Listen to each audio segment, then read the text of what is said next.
Hello aspirants, कैसे हो सब? बढ़िया। अपन पढ़ रहे थे डाइजेशन एंड एब्जॉर्प्शन, अपन पढ़ रहे थे, बीच में कुछ क्लासेस इंटरप्ट हुई, 2 दिन क्लासेस आपकी हुई नहीं, एक दिन डीपीपी सोल्व करने में चला गया। तो बता दूं आपको, मैंने बताया भी था शायद डीपीपी वाले वीडियो के अंदर बताया था कि 2 दिन क्लास नहीं होगी। मैं कहीं गया था यार, है ना, घूमने समझ लो गया था, तो बस ऐसे ही निकल गया एक दिन। आज क्लासेस हो रही है, आज क्लास थोड़ी सी छोटी रखूँगा यार। रीज़न ये है कि मेरे को 2 क्लास लेनी है, ये आपके डाइजेशन वाली और एक IUPAC की क्लास भी लेनी है, तो लेट हो गई है, इस वजह से थोड़ी छोटी क्लास होगी, लेकिन क्लास हो रही है। चलो अब अपन बात करते हैं कि अपन क्या पढ़ रहे थे यार। डाइजेशन एंड एब्जॉर्प्शन के अंदर, पाचन एवं अवशोषण के अंदर अपन बातें कर रहे थे, जो जनरल बातें हैं वो अपन कर रहे थे, ठीक है, जिसके अंदर अपन ने सारे जो एलिमेंट्री कैनाल, जो आहार नाल है, उसकी सारे जो स्ट्रक्चर्स हैं वो अपन ने उनकी बात करी, ठीक है भैया, बात करी उनके बारे में, अपन को बेसिक नॉलेज जो पता लग गया, ठीक है। अब अपन बात करेंगे क्या कि जो आपकी आहार नाल है ना, ठीक है, उसके अंदर कौन कौन से टिश्यू हैं, कौन कौन सी परतें हैं, उनकी अपन बात करने वाले, कौन कौन सी लेयर्स हैं उनकी अपन बात करने वाले हैं। उस पर जाने से पहले मैं आपको थोड़ी सी बातें बता दूं कि अपने अंदर अपेंडिक्स नाम की एक चीज होती है। बोलो भैया होती है। अरे यार वो कैसे अवशेषी अंग है, वो क्या है, वेस्टिजियल ऑर्गन है, अवशेषी अंग है। बोलो ठीक है, मतलब क्या हुआ इसका कि मतलब ये है कि अपने शरीर के अंदर कोई काम है नहीं उसका वैसे, ठीक है, अपने शरीर के अंदर कोई जरा क्या उसमें कोई काम नहीं है। तो और आपने ये भी देखा होगा कि कोई कुछ आपके आसपास के कुछ लोगों में क्या है, अपेंडिक्स का दर्द हो गया भाई, कि अपेंडिक्स का दर्द हो रहा है, ठीक है, तो फिर क्या करते हैं, डॉक्टर के पास जाते हैं और अपेंडिक्स का क्या कराते हैं, ऑपरेशन कराते हैं। ऑपरेशन क्या होता है कि अपेंडिक्स को काट के निकाल देते हैं, मतलब कोई काम की तो है ही नहीं, तो काट के निकाल दो उसको बाहर, कोई दिक्कत नहीं है। तो वो दर्द क्यों होता है, देखो इन्फ्लामेशन हो जाता है अपेंडिक्स के अंदर, क्या हो जाता है, इन्फ्लामेशन, ठीक है। तो अपेंडिक्स का इन्फ्लामेशन हो जाता है, उसको क्या बोलते हैं, अपेंडिसाइटिस बोलते हैं। जहां पर भी आपको आइटिस वर्ड दिखाई दे वो इन्फ्लामेशन ही होता है। तो यहां पर किसका अपेंडिक्स का इन्फ्लामेशन हो रहा है, इसलिए क्या बोल दिया आपने, अपेंडिक्स का लगा दिया, आइटिस लगा दिया, अपेंडिसाइटिस। ये क्या होता है आपका, अपेंडिक्स के अंदर इन्फ्लामेशन हो रहा है तो उस कंडीशन को क्या कहते हैं अपन, अपेंडिसाइटिस। अब इसका ट्रीटमेंट क्या करते हैं भाई, इसको काट के और बाहर निकाल दो। तो काटने का मतलब सर्जरी करेंगे, ठीक है, तो surgical removal of appendix, appendix को सर्जिकल तरीके से रिमूव, मतलब काट के बाहर निकालने की जो प्रोसेस है उसको क्या बोलते हैं, अपेंडेक्टोमी कहते हैं। बस ये नॉर्मल 2 बातें थी, वो आपको ध्यान में रखनी है। उसके अलावा एक चीज और अपन ने बात करी थी कि एक अक्कलदाढ़ नाम की चीज होती है, विजडम टीथ जिसको अंग्रेजी में बोलते हैं, 3rd मोलर, ठीक है, वो उस दांत के बारे में एक थोड़ी सी बात मैं आपको यहाँ ऐड कर देता हूँ नोट्स में, ताकि कोई क्वेश्चन अगर आ भी जाए तो कोई दिक्कत वाली बात ना हो। ये जो अक्कल दांत वाली बात करी थी अपन ने, इस पर ही चलते हैं अपन, ठीक है। यहां मैं एक पॉइंट ऐड कर देता हूं कि आपका जो 3rd मोलर है, 3rd मोलर या फिर अक्कलदाढ़ इसको बोलते हैं, या फिर और क्या कह सकते हैं इसको इंग्लिश में विजडम टीथ भी कहते हैं, विजडम टीथ। ये जो है ना, ये भी क्या है आपका एक वेस्टिजियल हो चुका, अवशेषी हो चुका है। ये क्या है, वेस्टिजियल, इंग्लिश में, सॉरी हिंदी में लिख देते हैं इसको, पहले हिंदी में फिर इंग्लिश में लिखते हैं। ये क्या आपका अवशेषी है, ये भी क्या है आपका अवशेषी, सही ढंग से नहीं लिखा गया, अवशेषी है, मतलब क्या वेस्टिजियल है, इसका भी कोई काम धंधा है नहीं वैसे, ठीक है। अगर ये ना होगा 3rd मोलर तो भी ऐसा नहीं है कि भाई अपना काम नहीं चल रहा दांत को चबाने में। जैसे देखो, अगर आपके आगे वाले दांत नहीं होंगे, नहीं चल सकता काम, ठीक है, लेकिन अगर लास्ट वाला दांत जो है वो क्या है आपका विजडम टीथ जिसको अक्कलदाढ़ बोलते हैं, वो भाई 17-18 साल के बच्चे में नहीं होता, ठीक है, 17 साल के में नहीं होता, तो 17 साल वाला जो है वो भी तो खाना खाता ही है, कोई दिक्कत तो इसकी नहीं हुई, ठीक है, तो ये कोई काम का है नहीं वैसे, वेस्टिजियल है, अवशेषी। अगर आप पूछ ले कि कौन सा दांत अवशेषी है तो बता देना, अक्कलदाढ़ आपकी जो 3rd मोलर या फिर विजडम टीथ जिसको बोलते हैं वो आपका अवशेषी है। ये पॉइंट ऐड हो गया यहाँ पे। अब आगे चलते हैं अपन, अब बात करेंगे अपन किसकी, हिस्टोलॉजी ऑफ गट, गट की हिस्टोलॉजी करेंगे। भैया ये हिस्टोलॉजी क्या होती है, सबसे पहले तो ये हिस्टोलॉजी क्या होती है, तो हिस्टोलॉजी बोलते हैं स्टडी ऑफ टिश्यू, जो उत्तकों का जो अध्ययन करना उसको क्या कहते हैं अपन, हिस्टोलॉजी कहते हैं। टिश्यूज की जो स्टडी है उसको क्या कहते हैं अपन, हिस्टोलॉजी कहते हैं। अब अपन बात किसी कर रहे हैं, गट की हिस्टोलॉजी। गट क्या होती है भाई, ये गट क्या है, नया बवाल। गट यार किसको बोलते हैं, आहार नाल जो है ना उसी को गट कहते हैं, उसी क्या कहते हैं, गट कहते हैं। जो आपकी आहार नाल है, एलिमेंट्री केनाल है, उसी को गट कहते हैं। और हिस्टोलॉजी मैंने आपको बता दिया कि क्या होती है, आपकी जो ऊतकों का अध्ययन है उसको हिस्टोलॉजी कहते हैं। बात समझ में आई, बिल्कुल आई। तो मतलब क्या हुआ कि आपके आहार नाल के ऊतकों का अध्ययन करना, ठीक है, उसकी अपन बात करेंगे अभी, ठीक है, कि आपके आहार नाल के अंदर कौन कौन से ऊतक हैं, कौन कौन सी परतें हैं, अब उनकी बात करेंगे। अब देखो आपके आहार नाल है वो पाइप की तरह है, ठीक है, आपकी जो आहार नाल है, आपकी या मेरी, कोई किसी की भी जो आहार नाल है वो क्या है, एक पाइप की तरह है।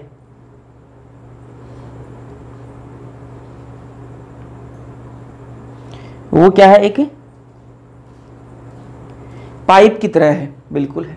और यार आपने एक चीज देखी होगी, आपके घरों के ऊपर ना टंकी लगी होती है ना, टंकी कौन सी, पानी की टंकी है ना, जो प्लास्टिक की टंकी रखते हैं ऊपर, और उस पर यार एक चीज लिखी हुई जाती है, आप टीवी में ऐड में भी देखा होगा, और जब अपने एग्जाम्पल घरों में टंकी होती है उस पर भी देखा होगा, सीमेंट वाली नहीं, जो आपकी प्लास्टिक वाली टंकी होती है उसकी बात कर रहा हूँ। उस पर यार लिखा हुआ होता है, क्या लिखा हुआ होता है कि ये 3 लेयर की है, 4 लेयर की है ना, 4 लेयर की टंकी है, 3 लेयर की टंकी है। या फिर आपने टीवी के अंदर ऐड भी देखे होंगे, सोशल मीडिया पर भी ऐड देखे होंगे कि ये पाइप जो वो 3 लेयर का है, 4 लेयर का पाइप है ना, ये टंकी 3 लेयर के 4 लेयर। मतलब क्या है, ये लेयर का मतलब क्या होता है भाई, आपकी जो टंकी है, ठीक है, उसकी दीवार जो है, मान लो पाइप मान लेते हैं अपन, पाइप है, उसकी जो दीवार है, ठीक है, पाइप जो है बीच में तो खाली जगह है और साइड में उसकी जगह जो दीवार बनी हुई है, उस दीवार की कुछ ना कुछ मोटाई होगी, बिल्कुल भैया मोटाई होगी, है ना। तो ये पाइप जो है ना, इसको मैं ऐसे सामने से देखता हूं, ऐसे सामने से देखूं तो ये मेरे को ऐसा कुछ दिखाई देगा, कुछ ऐसा दिखाई देगा। ये बीच में तो क्या होगा, इसकी खाली जगह होगी जिसमें से क्या है, पानी वानी आएगा, पाइप में पानी जाएगा, ठीक है, ये तो खाली जगह होगी। ये जो इसकी यार, ये जो साइड की दीवारें हैं ना, इनकी कुछ ना कुछ मोटाई भी होगी भैया, बिल्कुल मोटाई तो होगी, कुछ ना कुछ तो मोटाई होगी ना, कोई भी चीज है उसकी कुछ ना कुछ थिकनेस तो होती है। तो ये जो मोटाई है ना, इसमें अलग अलग परतें भी होंगी, है ना। ये मान लो ये एक परत हो गई, ये दूसरी परत, ये तीसरी परत, ये चौथी परत, ऐसे कुछ परतें होंगी इस मोटाई के अंदर, है ना। तो जितनी ज्यादा परतें उतनी बढ़िया होती है, ठीक है, ऐसे पर मान के चलते हैं। तो अपनी आहार नाल जो है ना, अपना जो आहार नाल है उसके अंदर भी ऐसी ही परतें हैं, उसकी भी कुछ ना कुछ मोटाई है। बीच में जो खाली जगह उसको तो क्या कहते हैं अपन, ल्यूमन कहते हैं। क्या कहते हैं, ल्यूमन। और जो मोटाई है उसको क्या, उसके अंदर क्या है, 4 परतें हैं, ठीक है। एक एक परत की बात करेंगे। अब आपको पता आहार नाल जो है वैसे पाइप तो ऐसे गोल होता है, अपनी आहार नाल भी कैसे पाइप ही जैसी है, गोल होता है, लेकिन मैं उसको पूरा नहीं बनाऊंगा, ऐसे इतना आधा ही बनाऊंगा, ठीक है, समझने के लिए, ठीक है। ऐसे देखो होता तो ऐसे आहार नाल गोल ही है, ठीक है, लेकिन मैं बनाऊंगा इतनी ही, आधी गोली बनाऊंगा, आधी ही बनाऊंगा, क्यों, समझने के लिए। अब देखो यहां बना भी रखी है, कौन कौन सी परतें हैं, एक एक की बात करेंगे। परतों की अपन बात करेंगे, सबसे पहले बाहर वाली, फिर उसके अंदर, फिर उसके अंदर, फिर सबसे अंदर वाली। बाहर वाली से लेके अंदर वाली तक जाएंगे, ठीक है, ध्यान से देखना भाई। हाँ, बाहर वाली से लेके घर वाले तक जाएंगे। ये देखो भाई, सबसे पहले जो बाहर की लेयर है, सबसे बाहर की जो परत है, मैंने आपको कहा ना आधा पाइप ही बनाऊंगा मैं ऐसे ना, ये पूरा से गोल है, ये पूरा से गोल पाइप है, ठीक है, लेकिन मैं इसको आधा ही बना रहा हूं समझने के लिए। ये सबसे बाहर वाली परत है, इसको नाम क्या कहते हैं, सीरोसा। क्या बोलते हैं, सीरोसा। फिर उसके अंदर जो परत आती है उसको क्या कहते हैं, उसको कहते हैं जी मस्क्यूलरिस या फिर पेशीय, ठीक है, पेशी बोल दो, पेशी बोल दो, मस्क्यूलरिस बोल दो। फिर उसके अंदर क्या से आती है, सब म्यूकोसा। बताऊंगा एक एक की भी बात बताऊंगा, पहले लेयर के नाम सुन लो आप। सब म्यूकोसा। फिर जो सबसे अंदर वाली होती है उसको क्या कहते हैं, म्यूकोसा, ठीक है। ये 4 आपकी परत हैं, इन 4 लेयर से मिलकर, इन 4 परतों से मिलकर क्या बना हुआ होता है, आपकी आहार नाल जो है वो बनी हुई होती है, और उसके अंदर खाली जगह, उसमें आपका खाना जो है वो घूमता रहता है, ठीक है। मैंने कौन कौन सी लेयर बताई है, सीक्वेंस में याद रखनी है, कैसे कैसे याद रखनी है। सबसे बाहर कौन सी, सीरोसा, फिर मस्क्यूलरिस, फिर सबम्यूकोसा, और फिर म्यूकोसा, ठीक है। तो ऐसे आपको सीक्वेंस में याद रखनी है। आपको पूछ सकता है कि बाहर से अंदर की तरफ जाते हुए हमें क्रम बताओ किसका, आपकी जो आहार नाल की जो परतें हैं उनका क्रम बताओ, तो क्या बताओगे, सीरोसा, मस्क्यूलरिस, सबम्यूकोसा, म्यूकोसा। अगर ऐसे पूछ ले अंदर वाले से बाहर तक आओ, ठीक है, तो आप बोलोगे म्यूकोसा, सबम्यूकोसा, मस्क्यूलरिस और सीरोसा, ठीक है। यहां तक तो क्लियर है, नाम याद हो गए। अब अपन थोड़ी सी इनकी डिटेल में बात करेंगे। जो है सबसे बाहर वाली लेयर, इसका नाम मैंने क्या बताया आपको भैया, सीरोसा बताया आपने, क्या बताया, सीरोसा, ठीक है। तो ये सीरोसा जो है वो किससे बनी हुई होती है, जो सीरोसा परत है वो किससे बनी हुई होती है यार, ये बनी होती है मेसोथीलियम से बनी हुई होती है। किससे बनी हुई होती है, मेसोथीलियम से बनी हुई होती है। और मेसोथीलियम का मतलब क्या है, मेसोथीलियम का मतलब है, एपिथीलियम सुना आपने, एपिथीलियम सुना है ना, तो अंदर के जो ऑर्गन्स है ना, अंदर के जो ऑर्गन्स है उनकी एपिथीलियम को क्या बोल दिया गया है, मेसोथीलियम बोल दिया गया है। अरे बाहर की कोई सरफेस होती है उसको एपिथीलियम बोल दिया गया, और यहां पर अंदर का जो ऑर्गन है इसलिए उसका नाम एक बार मेसोथीलियम रख दिया गया है। ठीक है, और कुछ नहीं है। तो ये सीरोसा किससे बनी हुई होती है, मेसोथीलियम और कुछ कनेक्टिव टिश्यू से बनी हुई होती है, कुछ कनेक्टिव टिश्यू से। ठीक है, फिर उसके अंदर ये भैया ये क्या लिख, ये बॉक्स से क्या बना दिया आपने, ये क्या है यार, ये है आपकी मसल्स हैं। कौन सी मसल, लॉन्गिट्यूडिनल मसल। कौन सी मसल है, लॉन्गिट्यूडिनल मसल। ठीक है भैया, आपने तो कहा था कि सबसे बाहर वाली परत कौन सी है, सीरोसा, उसके बाद में कौन सी आएगी, मस्कुलरिस। ये लॉन्गिट्यूडिनल मसल क्या आ गई, तो मैंने कहा कि मस्कुलरिस जो परत है ना, जो दूसरे नंबर की परत है, उसके अंदर यार दो प्रकार की मसल्स हैं। ये जो आपकी मस्कुलरिस है इसके अंदर दो प्रकार की मसल्स हैं, एक है आपकी लॉन्गिट्यूडिनल मसल्स, ठीक है, और फिर ये बाहर वाली कौन सी है आपकी लॉन्गिट्यूडिनल मसल्स, और जो अंदर वाली है वो कौन सी है, सर्कुलर मसल्स। कौन सी है, सर्कुलर मसल्स। ठीक है, तो पहली लेयर की बात होगी। पहली लेयर कौन सी थी, पहली लेयर थी सीरोसा, जो किससे बनी हुई, मेसोथीलियम से बनी हुई है। सीरोसा के अंदर जैसे ही मैं घुसता हूं तो मुझे क्या दिखाई देता है, मुझे लॉन्गिट्यूडिनल मसल दिखाई देता है। और मैंने पूछा लॉन्गिट्यूडिनल मसल से कि तू लॉन्गिट्यूडिनल मसल तू कौन है, तो उसने कहा मैं मस्कुलरिस का पार्ट हूं। मैं किसका पार्ट हूं, मस्कुलरिस जो परत है मैं उसका एक पार्ट हूं। फिर मैंने कहा ठीक है भाई, मैं थोड़ा और आगे चला, मुझे कौन दिखी, मुझे सर्कुलर मसल दिखी। मैंने कहा तू कौन है, तो उसने कहा मैं भी किसका पार्ट हूं, मैं भी मस्कुलरिस परत का पार्ट हूं। तो ये दोनों परतें जो मिलकर, ये दोनों जो मसल्स हैं, ये दोनों मिलकर क्या बनाती हैं, मस्कुलरिस परत, एक परत बनाती हैं। ठीक है, लॉन्गिट्यूडिनल मसल और सर्कुलर मसल ये दोनों मिलकर क्या बनाती हैं, मस्कुलरिस बनाती हैं। बोले ठीक है, यहां पर सिर्फ दो ही नहीं है, एक और मसल और ऐड करूंगा, वो थोड़ा आगे थोड़ा सा और डेवलप होने दो, उसके बाद में बताऊंगा। ठीक है, अभी क्या है, लॉन्गिट्यूडिनल मसल और सर्कुलर मसल, इन दोनों को मिलाकर क्या है, मस्कुलरिस। ठीक है, फिर थोड़ा मैं आगे चला तो मुझे कौन दिखा, मुझे दिखा कुछ कनेक्टिव टिश्यू दिखे। मुझे क्या दिखे, कनेक्टिव टिश्यूज दिखे। मैं गया उन कनेक्टिव टिश्यूज के पास में, संयोजी ऊतकों के पास में, मैंने कहा कि आप कौन, तो उन्होंने कहा कि हम जी कनेक्टिव टिश्यू हैं और हम सारे मिलकर क्या बनाते हैं, हम सारे मिलकर सब म्यूकोसा बनाते हैं। तो बोला ठीक है, सब म्यूकोसा भी आ गई, 3 परतें आपकी हो चुकी, बच्ची कौन सी, चौथी परत। मैं सब म्यूकोसा से जैसे आगे चला तो मुझे कौन दिखा, मुझे वापस क्या दिखे, ऐसे लॉन्गिट्यूडिनल मसल्स दिखी, ठीक है, और सर्कुलर मसल दिखी, और साथ में मुझे कुछ कनेक्टिव टिश्यू भी दिखे, और एपिथेलियम मुझे दिखा। ठीक है, ये सारी चीजें मुझे एक साथ में दिखी। तो मैंने कहा तुम लोग कौन हो, तो इन्होंने कहा कि हम सारे लोग मिलकर क्या बनाते हैं, पागल बना रहे हैं, है ना, नहीं, हम सारे लोग मिलकर क्या बना रहे हैं, हम सारे लोग मिलकर क्या बनाते हैं, म्यूकोसा बनाते हैं। क्या बनाते हैं, म्यूकोसा बनाते हैं। तो चारों लेयर आपकी कवर्ड होगी। ये जो पार्ट आपका क्या है, मस्कुलरिस इंटरना, लेकिन आप इसको ऐसे कंफ्यूज मत होना कि ये मस्कुलरिस यहां भी आ गई, मस्कुलरिस आ गई। जो मेन परत है मस्कुलरिस वो यहां ही होती है। ठीक है, उसके बाद में ये जो है इसका अलग से नाम दे रखा है, ये कनेक्टिव टिश्यू है, इनको लेमिना प्रोपिया बोला गया है। और ये जो एपिथेलियम है, ये क्या है, एपिथेलियम, इसके अंदर क्या होता है, आपकी ग्लैंड्स होती हैं, ब्रश बॉर्डर अपीयरेंस होते हैं, क्योंकि इसके अंदर क्या विलाई वगैरह होती है, आगे बात करेंगे। कोलमर होती हैं ये, ठीक है, वो टिश्यू के अंदर बताऊंगा आपको क्या कोलमर क्या बवाल है। ये म्यूकोसा। ठीक है, तो चार परतें मैंने आपको बताई, सीरोसा, सीरोसा के बाद में आपकी मस्कुलरिस, मस्कुलरिस के बाद में आपकी सब म्यूकोसा, सब म्यूकोसा के बाद में आपकी। ठीक है, समझ में आई। ऐसे आपकी यार 4 परतें होती हैं। ठीक है, अब मैं बात करूंगा इस डायग्राम की जो आपके एनसीईआरटी के अंदर दिया गया है। ठीक है, ध्यान से देखना इसको। इसमें भी देखो सबसे बाहर वाली परत कौन सी है, सीरोसा। ठीक है, फिर क्या बोल रहा है, अंदर भीतरी कौन सी है, वर्तुल। वर्तुल का मतलब क्या है, यहां पर मैंने आपको क्या बताया कि अंदर वाली कौन सी है आपकी, इनर कौन सी है, सर्कुलर।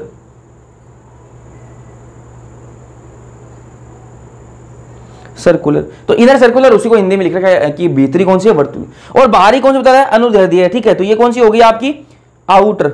आउटर कौन सी आपकी, लॉन्गिट्यूडिनल। लॉन्गिट्यूडिनल, तो ये मैं आपको यहां पर लिख देता हूं यार, जगह थोड़ी कम पड़ गई। आउटर कैसी है, लॉन्गिट्यूडिनल।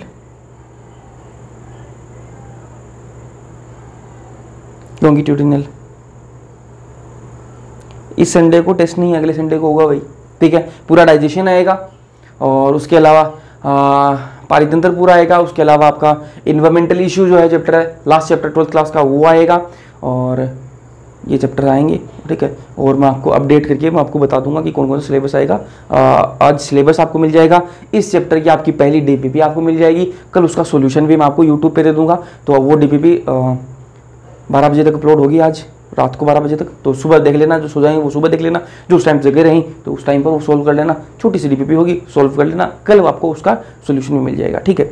फिर आपकी ये सब म्यूकोसा आ गई, और ये फिर आपकी म्यूकोसा आ गई, ठीक है। और ये ल्यूमन क्या है जी, ल्यूमन क्या है, ये जो बीच में खाली जगह है जिसमें पानी या फिर खाना जो आपका आता जाता रहेगा, वो क्या आपका ल्यूमन हो गया, ठीक है। तो ये मैंने आपको लेयर बताई, सबसे बाहर वाली सीरोसा, फिर क्या आती है आपकी भीतर वाली लेयर कौन सी आती है, इनर कौन सी, सर्कुलर, बाहरी अनुदैर्ध्य लॉन्गिट्यूडनल, फिर ये इन दोनों को मिलाकर क्या बोलते हैं अपन, पेशी मतलब मस्कुलरिस हो गई, सब म्यूकोजा और म्यूकोजा, ये 4 लेयर है, ठीक है। अब इनकी एक एक की डिटेल में बात कर लेते हैं, कौन सी के बारे में खास बातें क्या है जो अपने के लिए काम की हैं, बस वो देख लेते हैं अपन। सीरोसा, सबसे पहले बाहर वाली लेयर कौन सी, सीरोसा।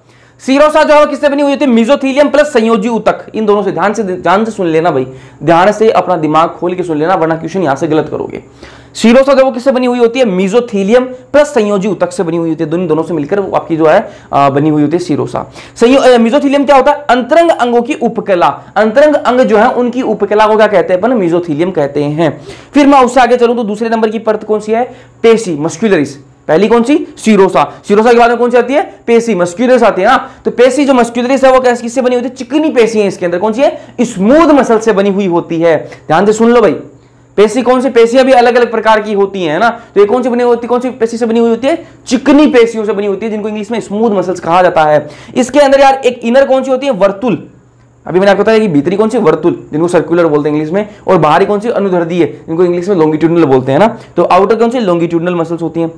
तो मैंने आपको बताया कि इन 2 प्रकार की मसल से मिलकर क्या बना हुआ होता है आपका मस्कुलरिस परत जो आपकी बनी हुई होती है। लेकिन मैंने आपको बताया कि एक तीसरी परत भी बताऊंगा मैं आपको, वो तीसरी परत कौन सी होती है, वो होती है आपकी तिर्यक, ओब्लिक मसल। कौन सी होती है, ओब्लिक मसल्स। ये ओब्लिक मसल्स भैया आपने वहां पर क्यों नहीं बताई, क्योंकि यार ये पूरी आपकी आहार नाल के अंदर ये परत नहीं होती। ये जो आपकी अलग तीसरी जो मसल है ना, ये जो ओब्लिक मसल की जो परत है, ये पूरे के अंदर नहीं होती, पूरी आहार नाल के अंदर। तो भैया कहां होती है, ये सिर्फ यार आपकी स्टोमक के अंदर होती है, आपके आमाशय के अंदर होती है। लिख देता हूं मैं यहां पर आपको, ये सिर्फ आपको कहां देखने के लिए मिलेगी, आपके आमाशय के अंदर देखने के लिए मिलेगी। आमाशय के अंदर दिखाऊंगा आपको कैसे होता है। ये आपकी क्या होगी, लॉन्गिट्यूडनल मसल्स, ये आपकी होगी लॉन्गिट्यूडनल मसल्स। उसके बाद में आ गई आपकी सर्कुलर मसल्स। उसके बाद में आपके आ जाएंगे आपकी ओब्लिक मसल्स, जो कुछ इस प्रकार की तिरछी होंगी ना, ये क्या आपकी ओब्लिक मसल्स, ठीक है। ये तीनों मिलकर क्या बनाती हैं, आपकी मस्कुलरिस परत बनाती हैं, मस्कुलरिस परत, ठीक है। और ये मस्कुलरिस कहां की है, आमाशय की है। कहां की है, आमाशय की। ये वाला पॉइंट आपको ध्यान में रखना है कि ये चीज जो है वो और कहीं नहीं होगी, वो सिर्फ स्टोमक के अंदर होगी। जो ओब्लिक मसल्स हैं वो और कहीं नहीं होगी आहार नाल के अंदर, सिर्फ स्टोमक के अंदर होंगी, आपका आमाशय जो है वहां होंगी, उसके अलावा कहीं नहीं होंगी, ठीक है। उसके अलावा जो है आपके पूरे आहार नाल के अंदर सिर्फ 2 ही मसल्स होंगी। वो कौन सी, आपकी अंदर वाली कौन सी, सर्कुलर, और बाहर वाली कौन सी, लॉन्गिट्यूडिनल। ये आपको ध्यान में रख लेना है, ठीक है। फिर अगली परत की मैं बात करता हूं, कौन सी है आपकी, सब म्यूकोसा। सब म्यूकोसा के बारे में खास बातें ध्यान से सुन लो, जो आपको पता होनी चाहिए। रुधिर लसिका तंत्रिकाओं युक्त मुलायम संयोजी ऊतक से बनी हुई होती है। किससे बनी हुई होती है, इसमें भाई रुधिर, ठीक है, जो ब्लड वेसल्स है वो भी होती है इसके अंदर, लसिका, ठीक है, जो आपकी लिम्फ वेसल्स है वो भी होती हैं इसके अंदर, तंत्रिकाओं मतलब नर्व्स भी होती हैं इसके अंदर, है ना। और ये क्या है, मुलायम संयोजी ऊतक से ये बनी हुई होती हैं, कनेक्टिव टिश्यू से बनी हुई होती है भाई, ठीक है। ये आपको पता होना चाहिए किस किस से बनी होती है, रुधिर लसिका तंत्रिकाओं युक्त मुलायम संयोजी ऊतक से ये बनी हुई होती हैं। इसके अलावा यार एक बहुत ही इंपॉर्टेंट पॉइंट है जो एग्जाम में काफी बार पूछा गया है और टेस्ट वगैरह में आता ही आता है, ठीक है। किसी भी कोचिंग का टेस्ट ले लेना इस चैप्टर का, उसमें ये क्वेश्चन पूछ लेता है। वो क्यों पूछता है, इंपॉर्टेंट है। इंपॉर्टेंट क्यों है, क्योंकि ये एक अकेली चीज है ना, जो एक्सेप्शन टाइप चीज है, इसलिए ये पूछ लेता है। क्या चीज है ये ध्यान से सुनो कि ड्यूडेनम ग्रहणी में ड्यूडेनम को हिंदी में क्या बोलते हैं, ग्रहणी में ग्लैंड भी मौजूद होती हैं। भैया इसमें इतना खास बात क्या है यार? खास बात इसलिए है कि आपकी बॉडी के अंदर जितनी भी ग्लैंड्स है ना, जितनी भी ग्लैंड है आपके आहार नाल से जुड़ी हुई जितनी भी ग्लैंड है, अगर आहार नाल में कोई ग्लैंड है तो वो कहां होगी? वो होगी यार आपकी म्यूकोजा परत के अंदर। ऑल ग्लैंड्स, सभी जो ग्रंथियां हैं वो जो आहार नाल से जुड़ी वो कहां से होंगी? कहां होगी? आपकी म्यूकोजा परत के अंदर। कहां होगी?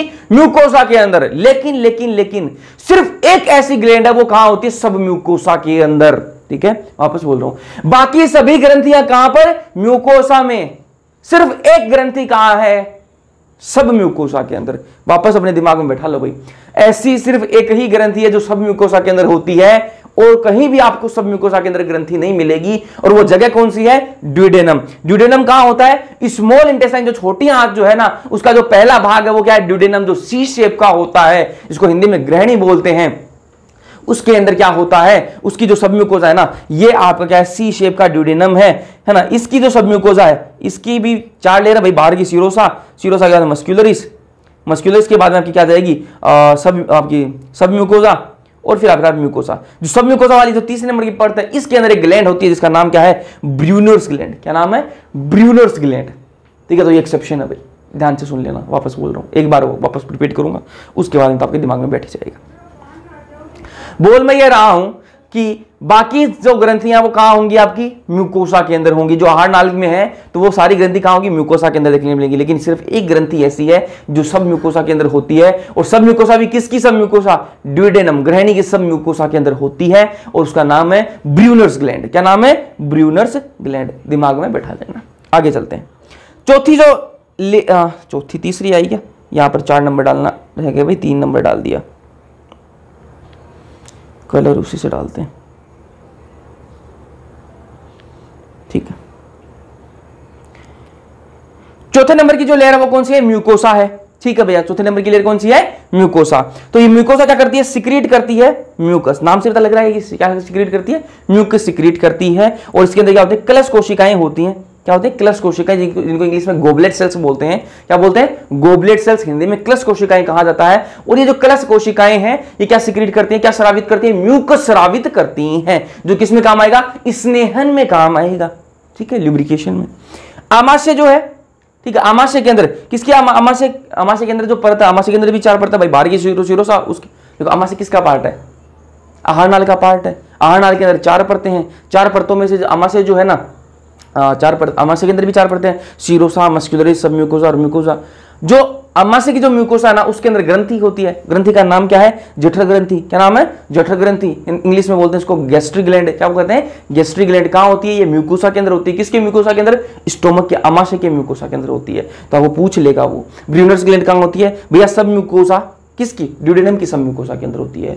पूछूं मैं आपको, जठर ग्रंथि, गैस्ट्रिक ग्लैंड कहां होती है? आमाशय की म्यूकोसा के अंदर होती है। ठीक है, छोटी आंत के अंदर क्या होती है? अंकुर होते हैं। क्या होते हैं? अंकुर, जिसको इंग्लिश में विलाई कहते हैं। ठीक है, ऐसे प्रोजेक्शन बनेंगे, है ना। क्या बोलेंगे इनको? विलाई। ये विलाई किस काम आते हैं यार? ये पृष्ठ क्षेत्र बढ़ा देते हैं। किस सब क्या बढ़ा देते हैं? जो सरफेस एरिया है ना, उसको बढ़ाने का काम करते हैं। दिमाग में बैठा लो, जो आपके अंकुर है जिनको इंग्लिश में विलाई कहते हैं, ये क्या करते हैं? पृष्ठ क्षेत्र बढ़ा देते हैं। ये विलाई कुछ इस प्रकार की होते हैं, ये कुछ इस प्रकार के आपकी विलाई होते हैं, और क्या करते हैं? पृष्ठ क्षेत्र आपका बढ़ा देते हैं। इन विलाई के ऊपर क्या लगे हुए होते हैं? ये आपकी विलाई है। वापस बना देता हूं मैं, ये मान लो आपकी विलाई है। इन पर आपको छोटे छोटे क्या देखने को मिलेंगे? सूक्ष्म अंकुर भी देखने के लिए मिलेंगे, जिनको इंग्लिश में क्या बोलते हैं? माइक्रोविलाई। क्या कहते हैं? माइक्रोविलाई। ये क्या करते हैं? ब्रश बॉर्डर अपीयरेंस देते हैं। दिखने में कैसे लगेंगे? ब्रश बॉर्डर जैसा दिखने लग जाएगा। तो ये आपको ध्यान में रख लेना है। इसके अलावा म्यूकोसा के अंदर क्या होता है? लैक्टियल। क्या होता है? लैक्टियल। लैक्टियल क्या होते हैं? लसिका वाहिका। जो आपकी लिम्फ वेसल्स है ना, जो आपकी लिम्फ वेसल्स है, उनको क्या कहा गया है? लैक्टियल कहा गया है। तो ये कहां होती है? लैक्टियल कहां होता है? दिमाग में बैठा लो, लैक्टियल कहां होता है? म्यूकोसा के अंदर। तो म्यूकोसा के अंदर ये मैंने आपको चीजें बताई। म्यूकोसा तो क्या काम करती है? म्यूकस सिक्रेट करती है। सबसे पहले तो कौन करती है सिक्रेट? Goblet sales. म्यूकोसा के अंदर क्या होती है? गोबलेट सेल्स होती हैं। गोबलेट सेल्स को हिंदी में बोलते हैं क्लस कोशिकाएं। और ये क्लस कोशिकाएं क्या करती हैं? म्यूकस स्रावित करती हैं। वापस ध्यान से सुनो, म्यूकोसा जो परत है उसके अंदर क्या होती हैं? गोबलेट सेल्स होती हैं, क्लस कोशिकाएं हिंदी में बोलते हैं। वो क्या स्रावित करती हैं? वो म्यूकस स्रावित करती हैं। उसके अलावा मैंने आपको क्या बताया कि आमाशय की जो म्यूकोसा है उसके अंदर ग्रंथि होती है, जिसका नाम क्या है? जठर ग्रंथि, इंग्लिश में गैस्ट्रिक ग्लैंड कहते हैं। उसके अलावा इसके अंदर क्या होते हैं? अंकुर होते हैं। किसके अंदर? म्यूकोसा के अंदर। और म्यूकोसा कहाँ की म्यूकोसा के अंदर अंकुर होते हैं? छोटी आंत की जो म्यूकोसा है ना, छोटी आंत की जो म्यूकोसा है उसके अंदर अंकुर होते हैं, विलाई होते हैं, और ये किस काम आते हैं, पृष्ठ क्षेत्र को बढ़ा देते हैं। और इन अंकुर के ऊपर क्या होते हैं, माइक्रोविलाई, सूक्ष्म अंकुर होते हैं जो ब्रश बॉर्डर अपीयरेंस देते हैं। और इनके अंदर लैक्टियल भी होते हैं, म्यूकोसा के अंदर क्या होते हैं, लैक्टियल, जो लसिका वाहिका मतलब लिम्फ वेसल्स होती हैं, ठीक है। और र्यूगे, एक वर्ड आता है र्यूगे। र्यूगे क्या है, इरेगुलर फोल्ड्स इन स्टोमक, मतलब क्या हुआ भैया, मतलब बता देता हूं। आपके स्टोमक के अंदर क्या होते हैं, आपके इरेगुलर फोल्ड्स होते हैं, इरेगुलर फोल्ड मतलब अनियमित फोल्ड होते हैं, जिनको अपन क्या बोलते हैं, र्यूगे बोलते हैं, ठीक है।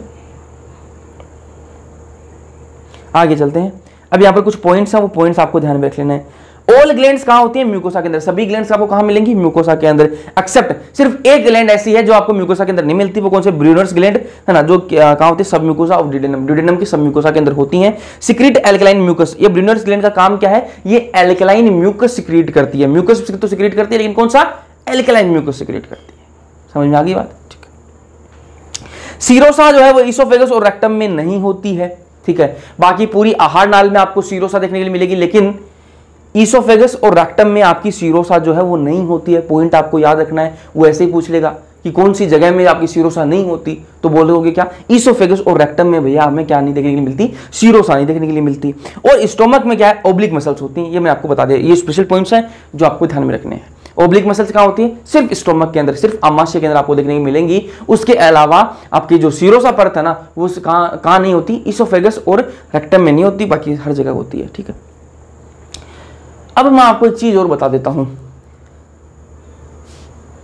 यहां देखो, ये मैंने आपको क्या बताया था, ये डायग्राम अपन ने देखा था, किसका देखा था, ये क्या है, आपका जो गट है, जो आपकी आहार नाल है, जिसको इंग्लिश में गट बोला अपन ने, गट जो है उसका अपन ने ये डायग्राम देखा। उस डायग्राम के अंदर क्या देखा, अपने परतें देखी, तो इसके अंदर सारी चीजें आ गई यार, है ना। इसके अंदर मैंने आपको बताया कि ब्लड वेसल्स भी आपको मैंने बताई थी, ठीक है। किसी के अंदर सब म्यूकोसा के अंदर ब्लड वेसल्स भी होती हैं, किसी के अंदर ग्रंथि भी होती है ना, सब चीजें मैंने आपको बता दी। लेकिन एक चीज आपने नोटिस करी, यहाँ पर मैंने आपको न्यूरॉन नहीं बताया, ठीक है। तो यहाँ पर क्या नर्व वगैरह होते हैं क्या, न्यूरॉन्स होते हैं क्या, तो मैंने कहा होते हैं यार, न्यूरॉन्स कहाँ होते हैं, उसको बारे में बात करते हैं। सबसे पहले मैं आपको एक चीज बताऊं कि न्यूरॉन्स का एक नेटवर्क होता है, एक जाल होता है, और उस जाल को क्या बोलते हैं, प्लेक्सस, क्या बोलते हैं, प्लेक्सस कहते हैं। तो मैं यहां पर एक चीज लिखता हूं, यहां लिख देता हूं,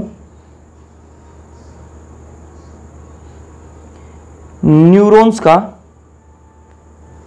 नेटवर्क, क्या कहते हैं उसको, प्लेक्सस, प्लेक्सस। तो बहुत सारे न्यूरॉन्स का एक नेटवर्क है जिसको अपन प्लेक्सस कहते हैं। और ये प्लेक्सस जो वो दो प्रकार के होते हैं, प्लेक्सस जो कितने प्रकार के, दो प्रकार के होते हैं। तो वो दो प्रकार के प्लेक्सस है, वो दो प्लेक्सस कहां कहां होते हैं, अपनी आहार नाल के अंदर, उनकी अपन बात कर लेते हैं। तो एक प्लेक्सस का नाम है, एक मिनट को, एक प्लेक्सस का नाम है आपका ओरबैक प्लेक्सस या फिर माइंट्रिक प्लेक्सस, ठीक है। तो वो आपका कहां होता है, वो आपको देखने के लिए मिलेगा यहां पर सीरोसा और मस्कुलरिस के बीच में आपको देखने के लिए मिलता है। तो मैं कहाँ बना दूं उसको, colour which colour, blue colour ले लेते हैं। सीरोसा और मस्कुलरिस के बीच में आपका होता है, तो सीरोसा और मस्कुलरिस के बीच में जगह होती है आपकी ये वाली, ये जो मैं ब्लू कलर में बना रहा हूं, ठीक है। इस जगह ये आपका क्या है, ये क्या है आपका, ये बनाया मैंने क्या, माइंट्रिक या फिर ओरबैक प्लेक्सस। प्लेक्सस क्या होता है, न्यूरॉन्स का एक नेटवर्क है, ठीक है। तो ये क्या हो गया, ओरबैक प्लेक्सस। इनके काम भी बताऊंगा क्या काम आते हैं, क्यों है ये न्यूरॉन्स, ठीक है।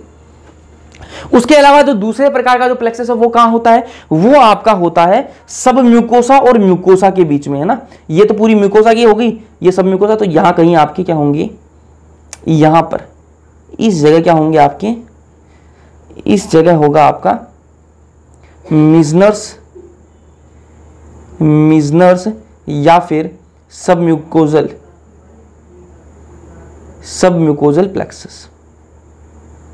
प्लेक्सस। तो ये दो प्रकार के प्लेक्सस है। प्लेक्सस क्या होता है, सबसे पहले तो मैंने आपको वो बता दिया कि भैया आपका जो न्यूरॉन्स है उसके जो नेटवर्क है उसको क्या कहते हैं, प्लेक्सस कहते हैं। उसके अलावा मैंने आपको क्या बताया कि ये जो प्लेक्सस है ये किस काम आते हैं, वो अब बात करनी बाकी है। तो प्लेक्सस जो है, ये वाला जो प्लेक्सस है ना, माइंट्रिक या फिर ओरबैक प्लेक्सस, ये कहाँ होता है, ये सीरोसा बाहर वाली परत के आसपास होता है। तो इसका काम क्या है, ये मसल्स के आसपास होता है ना। देखो मसल्स लॉन्गिट्यूडनल मस्कुलर लेयर के आसपास होता है, तो उसका काम क्या है, पेरिस्टालसिस करना, पेरिस्टालसिस करना ना। आपकी जो हार्ट नाल है उसके अंदर पेरिस्टाल्टिक मूवमेंट होती है, ठीक है, बताऊंगा, है ना। तो पेरिस्टालसिस जो होती है उनमें उनको कौन करवाता है, ये आपकी जो माइंट्रिक और बैक प्लेक्सस है, ये वाला। उसके अलावा जो मिजनर्स जो प्लेक्सस है या सब म्यूकोसा प्लेक्सस है, कहाँ होता है, सब म्यूकोसा और म्यूकोसा के आसपास होता है। और आपको पता है म्यूकोसा क्या करती है, म्यूकस सिक्रीट करती है, ठीक है, पता है आपको ये बात, तो अभी थोड़ी देर पहले मैंने आपको बताई। तो ये किस काम आती है, ये श्रावित करने में काम आती है, किसी भी चीज को सिक्रीट करवाने में हेल्प करती है। अब इनको अपन यहाँ पर देखते हैं, आ जाओ, ये देखो प्लेक्सस जो है इसको कंट्रोल कौन करता है, प्लेक्सस पहले दो प्रकार के होते हैं आपके, माइंट्रिक या फिर ओरबैक प्लेक्सस, सब म्यूकोजल और मिजनर्स प्लेक्सस, ठीक है।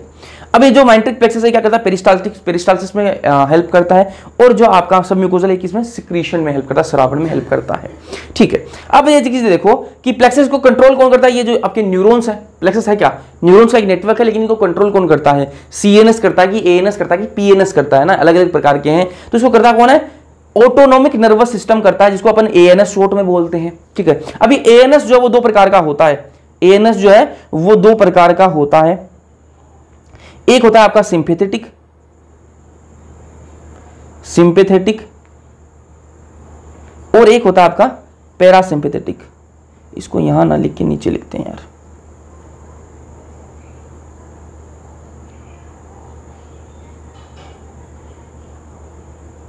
ठीक है, यहां लिखते हैं इसको। एक होता है सिंपैथेटिक, एक होता है पैरासिम्पैथेटिक।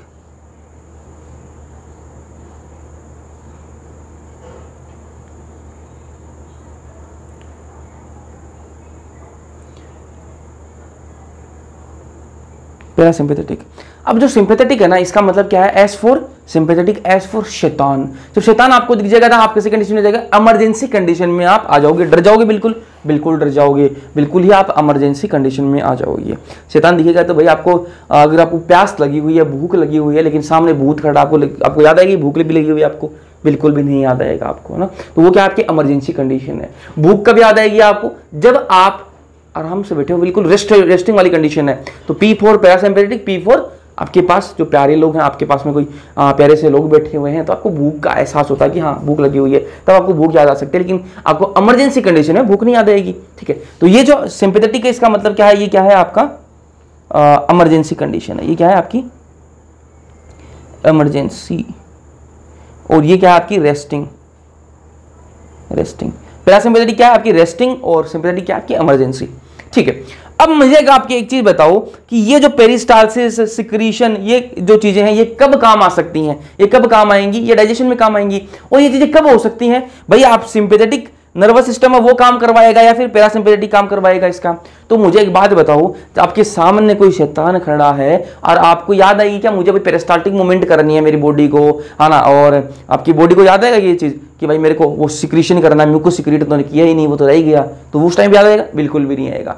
तो ये कब होता है, ये रेस्ट का काम होता है, जब आप रेस्टिंग में हो, पैरासिम्पैथेटिक कंडीशन में हो, ठीक है, उस टाइम पर ये चीजें होती हैं, ठीक है। तो ये कौन करता है, पैरासिम्पैथेटिक जो ऑटोनोमिक नर्वस सिस्टम है, ऑटोनोमिक नर्वस सिस्टम इसको कंट्रोल करता है प्लेक्सस को। ये दो प्रकार के होते हैं, सिंपैथेटिक वो इमरजेंसी कंडीशन के लिए होता है, और पैरासिम्पैथेटिक वो रेस्ट कंडीशन के लिए होता है। तो जो रेस्ट कंडीशन वाला है ना, वो क्या करवाता है आपका, पेरिस्टालसिस और सिक्रीशन करवाता है, ठीक है। तो ये सारी चीजें कौन करवाता है, पैरासिम्पैथेटिक।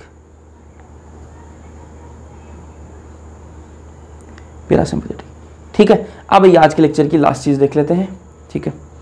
ये आपका डायग्राम दे रखा है एनसीईआरटी में, ठीक है। अब ये क्या हिंदी वाले एनसीईआरटी की सबसे बड़ी कमी बताऊं, ये सारी चीजें देखो उल्टी पुल्टी दे रखी है इसने, ये सारी चीजें उल्टी पुल्टी दे रखी है। क्या कर रखा है इसने, बहुत ही बड़ा ब्लंडर कर रखा है, ध्यान से देखो।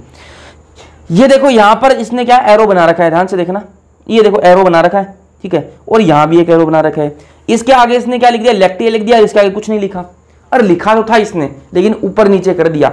ये जो एरो आया था ना, यहां पर अंकुर आता, और ये जो नीचे वाला जो एरो यहां पर लैक्टियल आता, ठीक है। उसके बाद में देखो यहां पर एक एरो बना दिया और यहां पर कुछ नहीं लिखा, ठीक है, और यहां पर वो कोशिकाएं लिख दिया, कैपिलरीज का कोशिकाएं कर दिया इसने, ठीक है। यहां पर ये एरो लगा दिया, यहां पर परगुही का, यहां पर धमनी आता, ठीक है। यहां पर एरो बनाया किसके, परगुहिका के लिए बनाया था इसने, लेकिन यहां पर कुछ नहीं लिखा, ऊपर लिख दिया परगुहिका का, तो इसने ना शिरा, यहां पर शिरा लिखना था, यहां पर वेन्स आती है ना शिरा, इंग्लिश में ना, सॉरी शीरा हिंदी में, इंग्लिश में वेंस। यहाँ पर वेंस इसको लिखना था, शीरा को ऊपर लिख दिया, अलग थलग पढ़ा दी, लिख दिया इसको।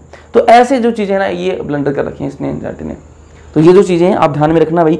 यहाँ पर ये जो एरो बना रखा है किसके लिए, अंकुर को दर्शा रहा है। यहाँ पर क्या है, अंकुर आएगा। तो मैं यहाँ पर लिख भी कर भी देता हूँ, इसको थोड़ा ठीक कर देता हूँ।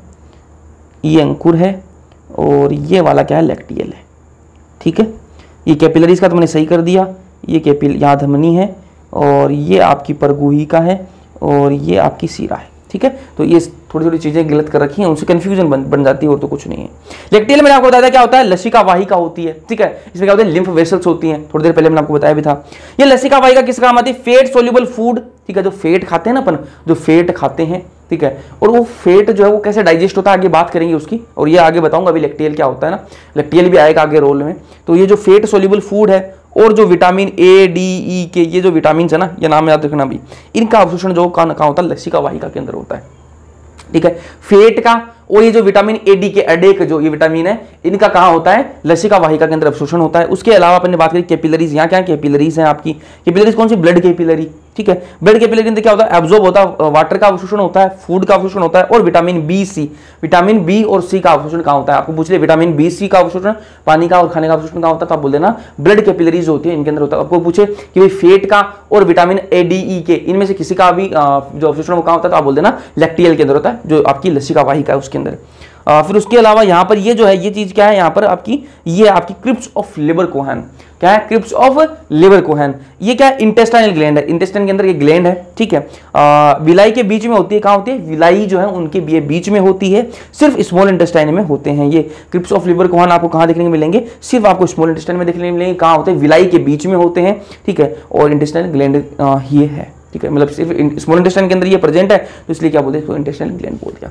आज के लेक्चर में पढ़ेंगे इतना ही। समझ में आया या नहीं आया कमेंट सेक्शन में कमेंट करके जरूर बताना। वीडियो पसंद आया लाइक कर देना, अपने दोस्तों के साथ शेयर कर देना। बाकी मिलते हैं नेक्स्ट लेक्चर के अंदर, तब तक के लिए पढ़ते रहो।